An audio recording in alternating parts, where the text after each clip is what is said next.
Welcome to the Alcohol Free Life podcast, brought to you by thesoberclub.com.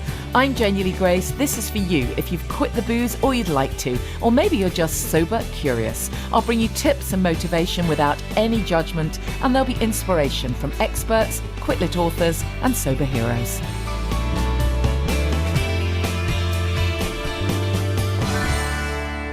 Hi, and welcome to the podcast. I hope you're well, and so looking forward to sharing the interview with you that I've got lined up today. I met Jennifer Bridgman when I was at the Hola Sober event, the gathering. I was speaking at that event in Madrid a few weeks ago, and I got a chance to hear Jennifer speak. She's such a talented writer and such an inspirational woman, and it turns out that she was a really big fan of my podcast, so that's always nice.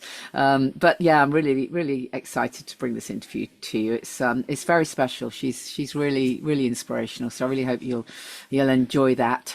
Thank you so much for those of you who have sent lovely messages ahead of my book coming out next week. Oh, it's getting close, and I've done lots of radio interviews, and obviously I'm sharing lots of stuff on social media. So yeah, I'm getting nervous but excited, and I just hope some of you are able to come and see me on the book tour. I know there's not that many, well, there are about 17 dates across the UK, but they're a little bit they're not really that spread out, sadly. But anyways, we kick off Tuesday 22nd of October at Letchworth in Hertfordshire, David's Bookshop. It's always fantastic to support independent bookshops. Always do that if you can. We've got several independent bookshops on the tour and a bunch of Waterstones as well, and always super grateful for any bookshops that put events on. It's quite a thing. But of course they've got to sell tickets, so please have a look at the list and grab a ticket if you can. I think it'll be a fun evening. So yeah, I really hope you can come to some of the dates. If you go to genuinelygrace.com and click on the section about the book, you'll see all the dates, or you can go to thesoberclub.com, click on events, and you'll see all the dates there, as well as everything else we've got coming up. It'll be just fantastic to meet you. I love meeting people who, have been listening to the podcast for a while. Doesn't matter what stage you're at on your journey. I love meeting people who are dipping their toes into the sobriety world, or whatever it might be. However we've come across each other, it'd be great to meet you in person. I did my sober coach training last weekend. It was another wonderful weekend of being in the company of just incredible people who have ditched the booze and now want to support other people. It's just so wonderful to be in that space. Everyone felt so connected, even though we were completely different from different walks of life, but there's that amazing connection. It really is that with people who've ditched the booze, isn't it? There's that amazing sense of community and that sense of cheerleading each other. It really is there. And speaking of community and cheerleading each other, there was a really interesting post in the Sober Club this week, and I'm going to share this with you. Obviously, I'm not going to mention names, but I thought this was such a powerful post and sums up so much of what I talk about all of the time. So somebody wrote this post and they said, I'm feeling nervous because I've got an assessment for mental health therapy. I don't even know what to expect. I was warned by someone who runs a group that I was in before that if I didn't get therapy, I would probably end up drinking again. And I really don't want to go back to day one. So that's why I'm doing this, but I'm really unsure. And then several people replied, saying, don't be concerned. If you have been offered therapy, then it's the job of the therapist, to put you at ease and, make sure you feel comfortable or whatever. So there were kind of a bunch of posts supporting this poster. And then the next day, there was this post on the club. Thank you so much to everyone who replied regarding my therapy. I had my assessment and agreed with the therapist that I don't actually need talking therapy now. When I applied for it back in August, my head was a mess. She asked me lots of different questions and I had to give myself a score for each one. She then compared with how I'd scored back in August, and the difference was literally amazing. If I'd been spoken to then, I most definitely needed therapy. However, since I've stopped drinking and going through the emotional roller coaster that brings, I am completely different now. I'm on day 130. The calmness is amazing. Initially, I was manic and I couldn't sit still, always doing something, head all over the place. Now I've discovered self-care and I like myself a whole lot better. I sit and I read now, I do crafting, I do physical things, I work in the garden, but not in a manic way like I did before. Now, because I enjoy it and it brings me pleasure, I'm enjoying the dogs more. At one point I found it a chore to take them out walking. Now I love it and it brings me joy. I really feel as though a massive weight has been lifted and now I can look forward to a brighter future. So to anyone in the early days, keep going. It does get better the more time goes on. Thank you for this group. Isn't that fantastic? Isn't that brilliant? Doesn't that just sum up this link between poor mental health and anxiety and drinking, right? And if only we had a society that acknowledged these links, we'd be encouraging people to quit alcohol first, right? Before they dive into lifelong courses of antidepressants and God knows what. If you're listening to this, don't write to me and say, how very dare you. I'm not saying that nobody needs medication. Of course I'm not. And I'm not telling you to come off medication. Let's get that clear. I'm just simply pointing out that link between poor mental health, anxiety, and drinking alcohol is absolutely huge. They're so intertwined. And when we remove the alcohol piece, oh my goodness, when we do the work, when we put the work in and we focus on the self-care and the self-esteem and that wonderful sense of appreciating little things, that's a lot of it, isn't it? It's that appreciation of the small things. Then we can get that sense of pleasure back. And I love the way she described, she used to do things that she thought were good for her, but in a manic kind of way. And I was always exactly the same, that bigger, better, faster, more. Yes, I'll do yoga, but, I have to do more classes than everyone else. And yes, I'll do this, but only if it gets me somewhere quicker. And actually, it's really all about coming back to balance and that amazing sense of being able to trust ourselves, being able to know who we are again. It's really huge. And obviously it's been on my mind a lot because we've been talking about all of that across the Sober Coach training weekend, of course.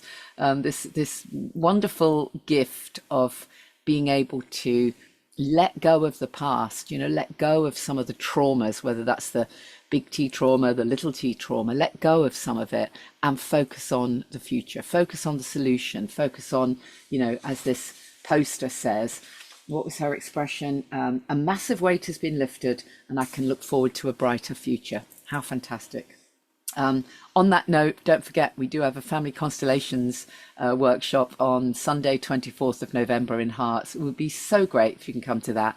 There was a piece in the Mail, I think it was, earlier this week about healing emotional trauma. And I think it's one of the first times I've seen a mainstream article about how inherited trauma is held in our cells. This has been scientifically proven. It's the science of epigenetics. And this article was talking about studies that show that indeed our cellular memory carries this stuff from the past. In this article, they made some suggestions around eating well, avoiding ultra-processed foods and the importance of mindset and exercise and a few sort of general lifestyle things. But they stopped short of digging into the therapeutic stuff that I absolutely know works, the things like the therapeutic techniques that I offer, such as matrix reimprinting, which is very difficult to describe, and family constellations, which is unbelievably powerful at helping literally untangle this inherited family trauma, untangle it and literally heal it. And really, when you heal the present, you can heal the past. You really can. So that's coming up November 24th. And while I'm back on dates, please don't forget our Sober Club or podcast, if you like, a live recording of the podcast on Monday, December the 2nd. It's going to be in London at Club Soda. Tickets are on sale. They often sell out really quickly because it's a wonderful opportunity to meet like-minded people. And the ticket price set by Club Soda includes alcohol-free cocktail and a chance to get 10% off all their purchases, and a lovely little goodie bag, which I'm going to make sure everybody gets as well. So really hope you can come. If you're thinking, I could be in London that night, could come to that event, but I don't know anybody, then don't let that hold you back. Just drop me a message and I'll make sure we meet you and make you feel comfortable. I really will. So that's Monday, 2nd of December. You'll find all of that at thesoberclub.com and click on events. And you know where to find me. It's at Janie Lee Grace. I'm easy to find across social media, and I really will reply to messages as if I see them. Sometimes you get Facebook messages, and for some reason they kind of hide themselves. But if I see your message, I really will do my best to reply to you. So enjoy the interview. Well, I'm absolutely thrilled that my guest is Jennifer Bridgman, who is an incredibly talented writer and all-round totally gorgeous human. Thank you so much for joining me, Jennifer.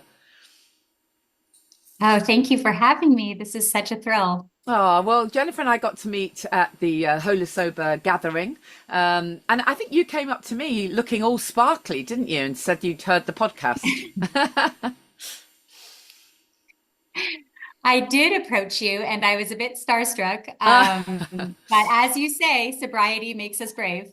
But you are one of those trailblazers that I've been following and learning from for a few years now. I just thought this is such a wonderful opportunity to be together and go have a chat. Every time I have heard you speak, especially your conversations with Susan Christina of Hola Sober, and then different articles you've written, whatnot, I have just felt, oh, this woman is speaking my language. I could talk to her for days. And Oh, so well, it was so nice to have that instant connection. And there were quite a few of us who were rather sparkly there in yeah, Madrid. Yes. absolutely. We had a fabulous time, didn't we? And so obviously I got to know a little bit more about what you do. Susan asked you to speak, and you shared such a moving story. And I just thought, wow, I have to have some of that on the podcast. And I know you now spend a lot of time really perfecting your writing, but it wasn't always thus, was it? You weren't always a writer. This is a relatively new thing for you, right? That's correct. It's the first time I've always loved books. I loved other people's writing. I loved some writing myself, but when I had a non-linear sobriety story, and during periods when I was drinking, there was an absolute disconnect between myself and anything really, including my writing. Mm. But it's always been my favorite way back home. And that is when I finally got sober in August of 2020, that became an invaluable tool in my recovery. And then as I got more and more brave, as I came to really understand more of my story, this desire to write kept pouring out of me. And when I finally made the decision that I had two options, I could either stay quiet and recover, as I tried once before, quietly and on my own, which didn't work, or I could become loud and proud in my sobriety, as all these women that I really admired did. And so, yeah, it was a huge honor to share at the Icebreaker in Madrid. There were many directions that I could have gone with my writing, because sobriety has honestly touched every facet of my life. Mm. Every part of my life has changed in some way. And I did choose to talk about the relationship I have with my sister and how I regained that, but also a whole sisterhood in Mm. recovery that I didn't know I needed, I wanted, or even deserved. Yeah. So it was a beautiful opportunity. Yeah. So, do you want to take us back then? Because lots of people listening to this won't have heard your story. Do you want to just share some of it with us? I don't mind where you start, really, but Sure. share some of Yes. it with us, and let's sort of dig into what went on for you, and then some of the stuff that's been happening in more recent years. Absolutely. So I started drinking in my teenage years, as many of us do. In my hometown, it wasn't just expected and accepted. I'd say that it was respected. So it was kind of just the thing to do. I would say for sure it was love at first sip for me. I was a bit introverted. I had this ideal in my head that the person I should be is wild and extroverted and witty and, all these things. But I just grew up seeing bold, powerful women with a glass in their hand. Mm. And that's interesting coming from a family of non-drinkers. And I don't mean non-drinkers in that they didn't drink at all, but it was just a beer, for my dad watching the 49er game or a glass of wine during a dinner party. Unlike many people who are undoing layers of generational drinking trauma, I didn't have that. But I say that my danger was that I never knew how dangerous alcohol could be. I had no idea that it was this addictive, toxic substance. It is bizarre, that, isn't Because it? all around me, Just to interrupt for a moment, I yeah, sometimes say I am still amazed after all these years that I was as dumb as I was. like, why don't we realize that? We're relatively intelligent people, but we don't actually realize we're so brainwashed by all the BS that's out there with the right. marketing that Yeah, we well, actually don't realize how toxic alcohol is. What's the matter with us? had no idea. Had no idea. And we can talk about that too. What really blew the lid off for me was learning about the science of addiction later on. But I really had no idea. I thought drinking was a positive thing. And I actually thought it was one of the best things about me because I was a good drinker and I got attention and an identity for it. So anyway, for me, my story is that it was a party, then a priority, and then a problem. And The three P's. Yeah, I like that. I immediately started, even in my 20s, I began hiding the amount I depended on alcohol. I just forgot how to feel comfortable in the people I gravitate toward, the men I loved, the way I stayed stuck in bad relationships. It was all intertwined with alcohol because what it really did was dissolve my self-worth. I no longer liked myself or trusted myself. I never thought alcohol was the problem, though. It was my companion. It was really the longest relationship I had.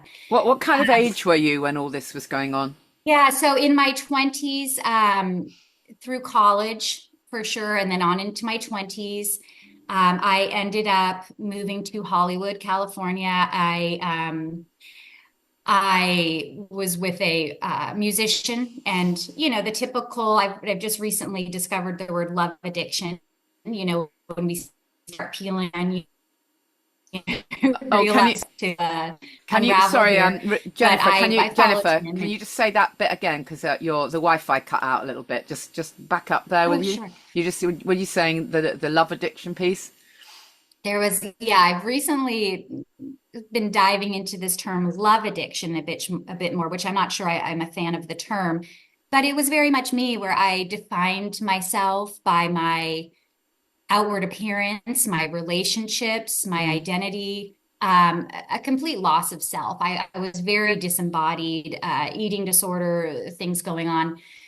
But anyway, I moved down to Hollywood and was part of the rock and roll scene down there while also working at a television network. And so I was living this dual life. I became very good at wearing a mask, and quietly disliking myself and hurting myself. Fast forward a few years when I finally met my wonderful husband, Chris. He was a drinker, but not a problem drinker, as we would say. But we moved in together fairly quickly, and he was on to me fairly quickly. And eventually there was an ultimatum, that I, get sober or lose me. And I was absolutely terrified. I couldn't imagine a life without alcohol, but I couldn't imagine a life without him either. And so I did the very hard thing of quitting drinking without wanting to. And these beautiful things happened. We got married, and we soon after became pregnant. And that is when this is back in 2010, he had a motorcycle accident and he took a spill on his motorbike and became a T10 paraplegic, which is the thoracic level of your spine. And he's been in a wheelchair since 2010. Wow. So we had our first child 1 week after he came home from the hospital. So we had to learn about paralysis and parenthood at the exact same time. And I was sober. I was sober during those years. We went on to have two more sons and build this wonderful life, but alcohol is always waiting. Mm, And living in this alcohol-centric society, all around me, all my girlfriends drank. We count down our pregnancies together, and theirs were always, oh, how long till I can have a drink? And I was resentful and sad, and I felt so excluded, thinking my life would be easier if I could drink again. And my story continued to own me. And until we own our own story, um, when it comes to alcohol, it would always come back. And sure enough, it did. And it was far darker. And, the stakes were far higher. I now was a wife and a mother. And um, I honestly thought I could moderate. I honestly what was thought it made you? What was the kind of tipping point then? Because obviously through that incredibly difficult yeah, time, you did stay sober, even though, as you say, your heart wasn't in it necessarily. But what was the tipping yes. point? Was it just that thing that we so often get, which is, oh well, clearly I'm not an alcoholic. Clearly it's fine. I can just have one. Was it that voice that came in? Yes, my life was hard. I was exhausting. I was a mother, and we dealt with paralysis and all the secondary conditions with that. There's neuropathic pain, there's depression, there's, let alone all the practical things. It was a lot for me to take on, and I still hadn't rewired those neural pathways that taught Mm, me alcohol is the reward. yeah, Alcohol yeah, is the way to joy and everything you desire. Every so often, my husband would leave town and leave me alone with the three children. And it was rare, but I would drink, and right. I would, it was interesting. I actually compare myself. I remember watching a documentary with my husband on these, who done it, the serial killer Mm. type investigative things. And I would feel this, I would relate to these psychopaths Yeah, yeah. who go a certain amount of Because you got time this hidden behavior. and right, this whole secret life. And then they would go out and then put all the evidence, and then they'd be okay for a few months, and then the urge would come back and it would grow, and they would plan it, and it was always calculated, it was always premeditated.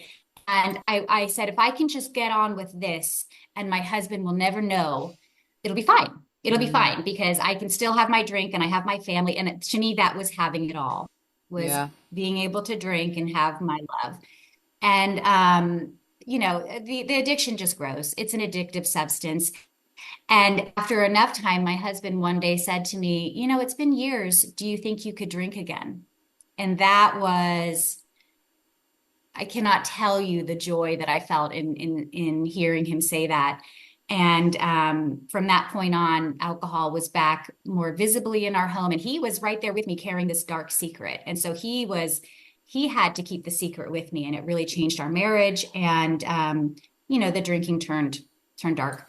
Um, I'll just say that it was the pandemic of 2020 that was, what I like to say is, I almost died in during the coronavirus pandemic of 2020, and I never even caught the virus. It was, well, I did eventually later, but during 2020, my drinking at home with the three children, trying to homeschool, my husband trying to hold down his job out of our bathroom, the noise, the chaos, the just feeling utterly powerless and sad. My children were spiraling. I started drinking like I'd never imagined. Mm, I started drinking. I'd swap out my morning cup of coffee for a mug of wine. It right. was levels that I never ever thought. And I know my trajectory was bad. I would have eventually got to a place where I needed, some kind of intervention or help. And it just, the pandemic really expedited it. And it was actually the best thing that possibly could have happened to me and my family. Um, anyway, so that is August 26, 2020 was my day one. And it's been a hard and beautiful climb back up to Mm, reclaim the life and as you have said, we have nothing to to lose, give up yeah. when quitting booze, we have everything to gain. And I just, oh, that speaks to me 100%. Let me just back you up a tiny bit. It's interesting. You say that your husband said, "Oh, do you think you could drink again?" I'm guessing that came from a place of someone who has an off switch. He Yes. probably had an off switch. So for him to say that, there was no malice in that. There was no that it was a straightforward question.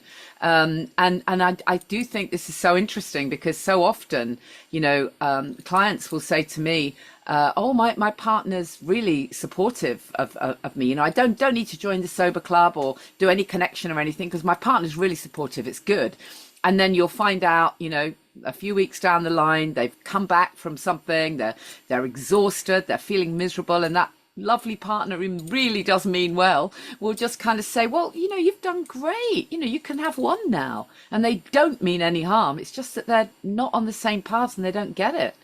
And I'm guessing that was what was going on, right? 100%.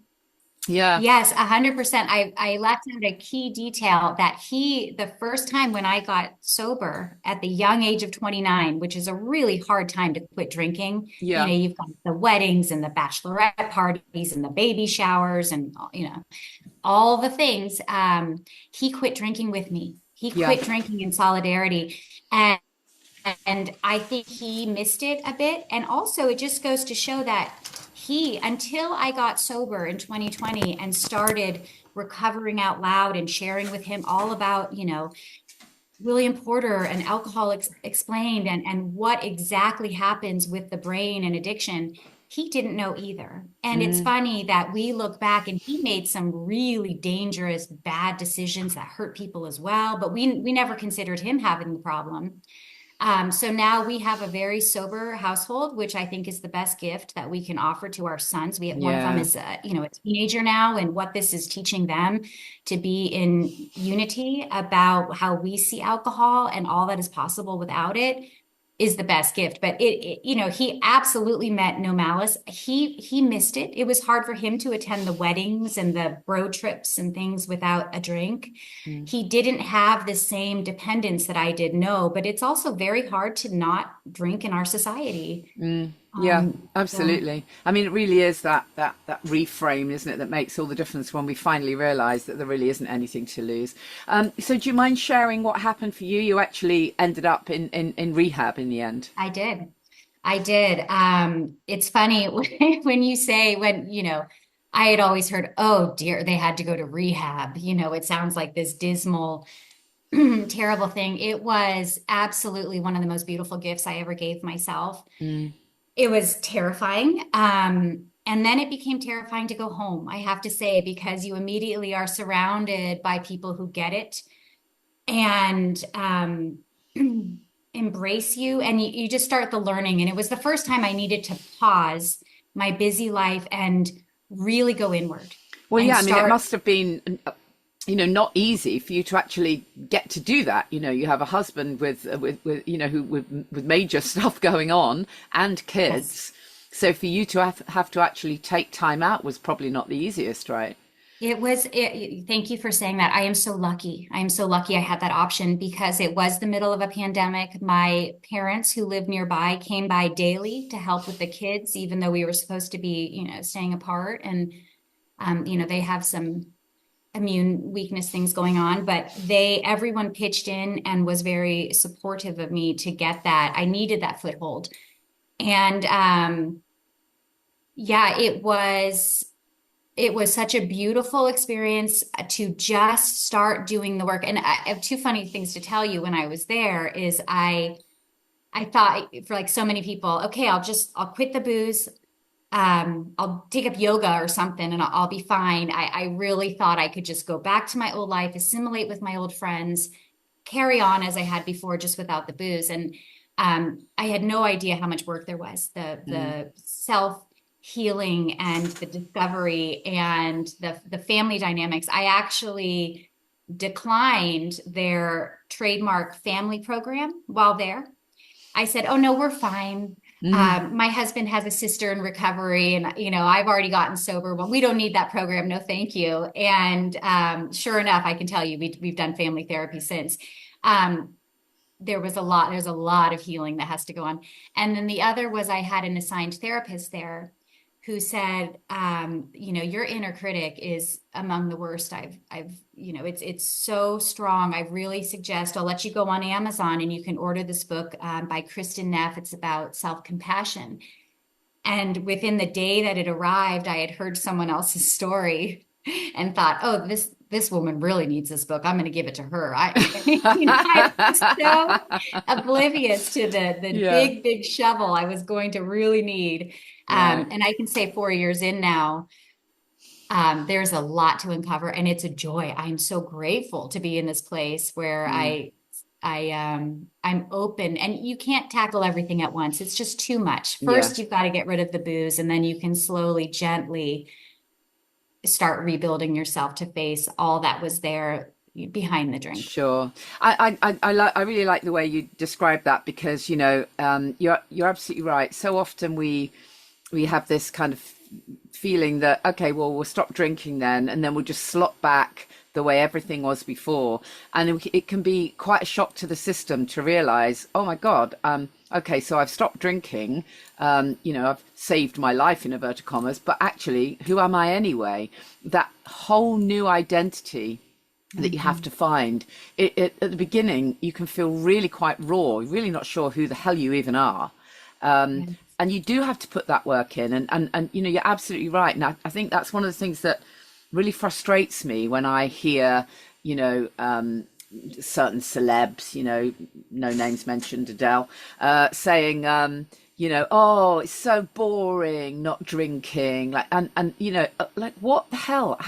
Are you nuts? Have you not realized that this is an incredible opportunity to not just quit booze, but actually completely embrace holistic living and who you're meant to be and all the wonderful things that life has to offer?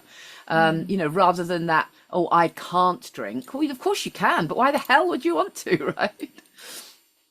Absolutely. I do feel that because I had that nonlinear journey, I get that. I get that Mm. in a way that I may not have before. I know what it's like to just not drink and Yes, not exactly. embrace it. Yeah. And it was terrible. I felt like I was lacking. I Yeah, felt like exactly. I That was awful the sense of problem. lack. Yeah. I called it, until I heard Susan Christina really say, I don't have a disease. I became addicted to an addictive Exactly. substance. Exactly that. I still secretly pinned this invisible scarlet letter of shame on my chest, and I wore that around.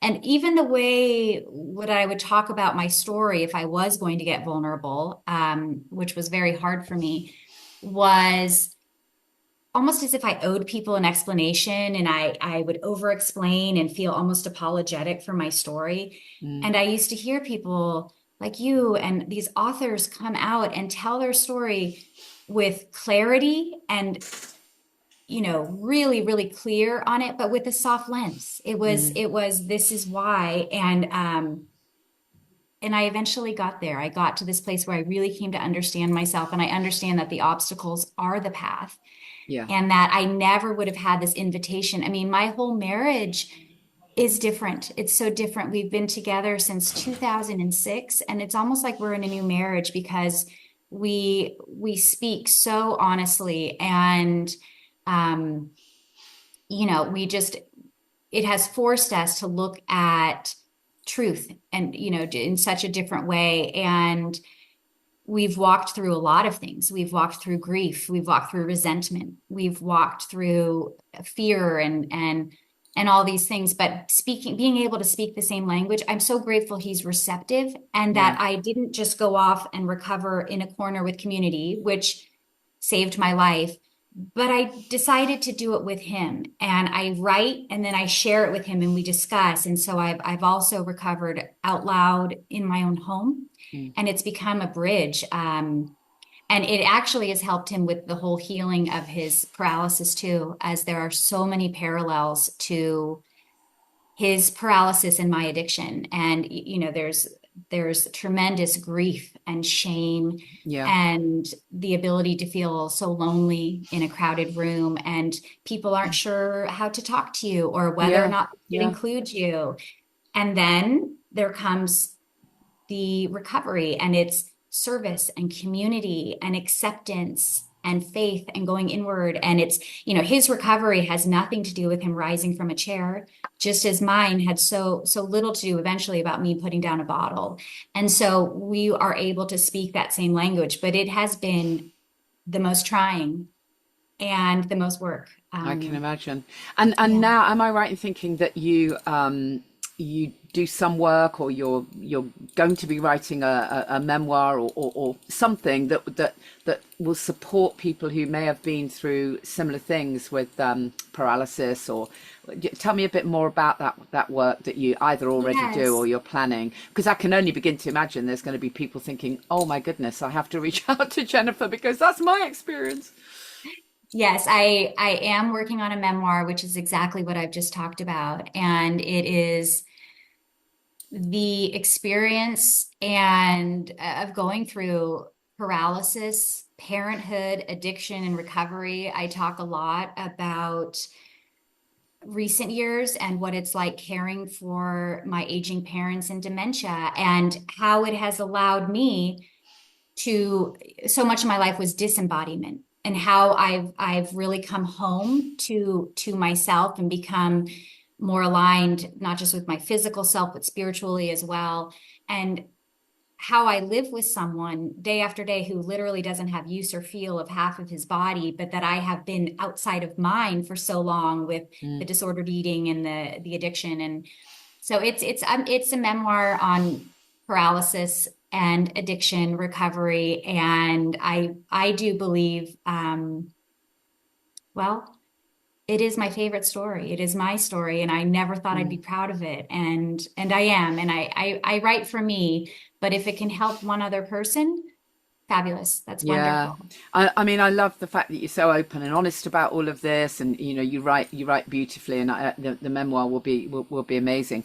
I think one thing that shines through, from what you're saying, is it's this sense of when people quit alcohol, sometimes we can kind of rather we get this kind of impression that, oh, everything's going to be rainbows and bunnies.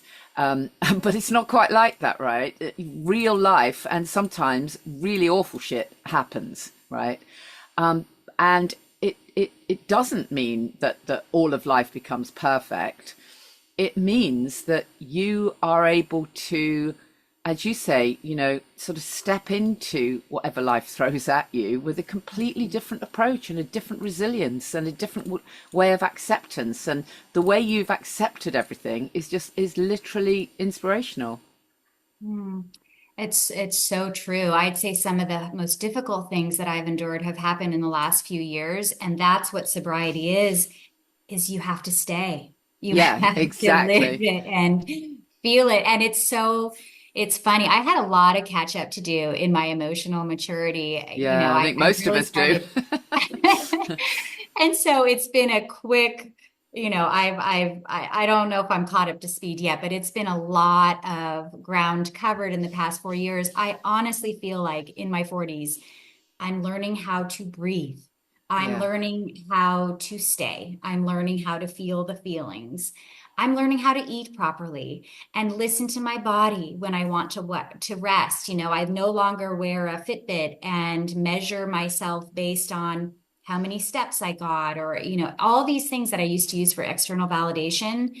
I've had to slowly ask myself, is it doing something good for me, or is it just backfiring? But I've learned more about myself in my late 40s. I'm turning 47 on Friday, and I'm loving this time of life. I woke up to it, and it doesn't get easier, but we get stronger. And Exactly. also another beautiful thing about community, and I'm talking a global community, um, which is just the most unexpected, beautiful gift, is I have learned so much about by watching others walk through things that maybe I haven't yet. Or I've watched someone walk through something that I have and I felt held, or where someone will share something that so resonates with me that I feel witnessed. Yeah. And I am always taking notes. I feel like everyone in this recovery community, these incredible, wise souls, we are all teachers and we are all students. And it is just, it is the ultimate gift to be Yeah. part of this. Really is.